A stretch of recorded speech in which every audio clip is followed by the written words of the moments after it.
ACC football on the CW kicks off Saturday with a Texas-sized showdown between Baylor and SMU. Joining us to talk about it is 12-year NFL veteran and Super Bowl 46 champion, no big deal, with the New York Giants, Will Blackman. Hello, Will.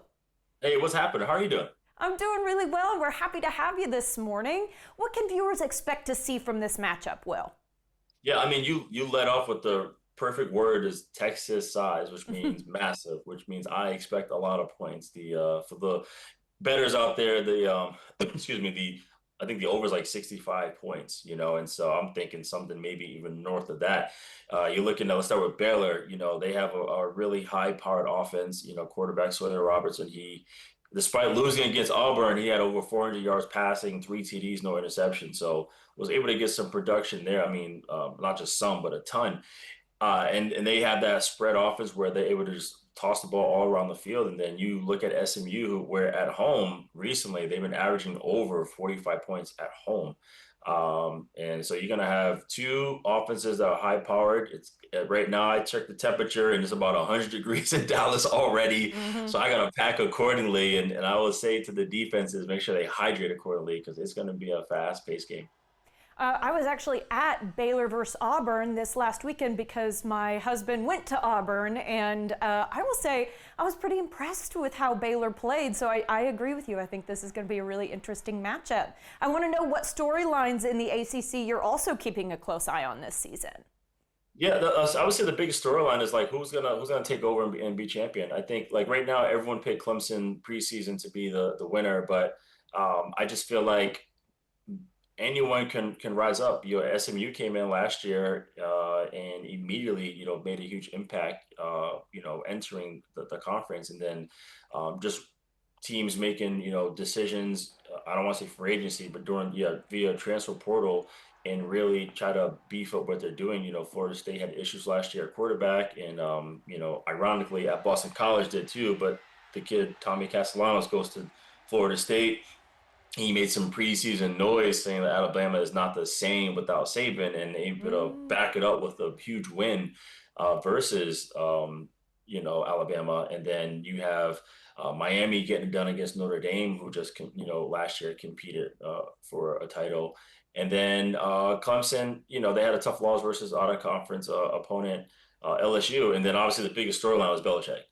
Him coming to college football, which I did not think he was really going to do it, and he did. And he was on the sideline with his cut off sleeves and all. So it's going to be a crazy, exciting season, and I'm super thankful that I am going to be with the CW calling these games. So it's never going to be a boring week. Yeah, absolutely. Lots of things flipping around. We'll just have to see who comes out ahead. Okay, I'm going to use some fancy words that I've only learned in the last couple of years. Conference realignment. My husband calls it the dreaded transfer portal. NIL, of course. It's really changed the landscape of college football. Some, I think, for the better, and some, I think, for the worse. Could you just reflect on some of these things for me? Because I know, for example, you were a college player, probably helped, wouldn't it have, to have had a little money in your pocket? A little. I mean, my gosh, it's something. Something. I remember being a college student. Being one of the main players, and fighting to get Doritos or chicken fingers. Now I pull up the campus. These kids are driving Porsches and BMWs and Escalades. And getting deals. So but it's cool because I mean, for the hours these kids put in, how hard they work, they deserve to get something.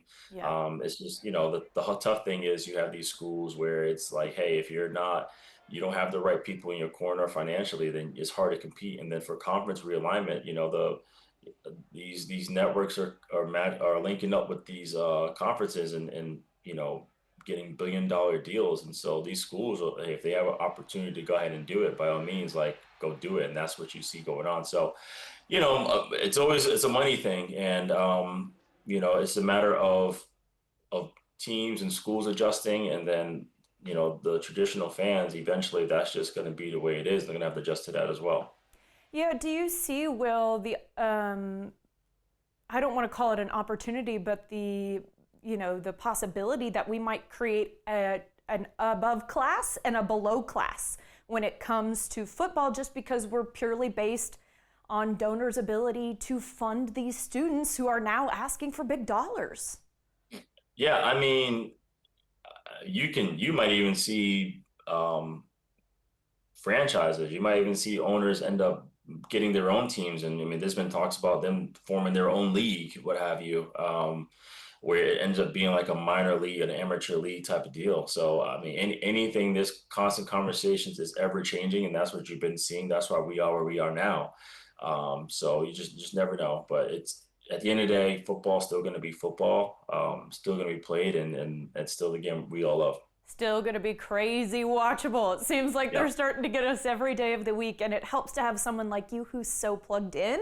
But not only are you plugged in on football, I hear you have an off-the-field passion. So talk to me about how, of all things, you turned into a sommelier. Well, that's why I'm being nervous. You said you learned some big words, and I was like, oh, she's gonna throw some wine. Oh, and no, food don't worry at about me. that. Yeah, Big no, football words. there you go. No, I got really into wine when I was still playing in the NFL when I was my younger years with the Packers, and then yeah, I got passionate, wanted to learn more, started studying, started taking some certifications to learn more. So the WSET, which is Wine and Spirits Education Trust, started learning more about that.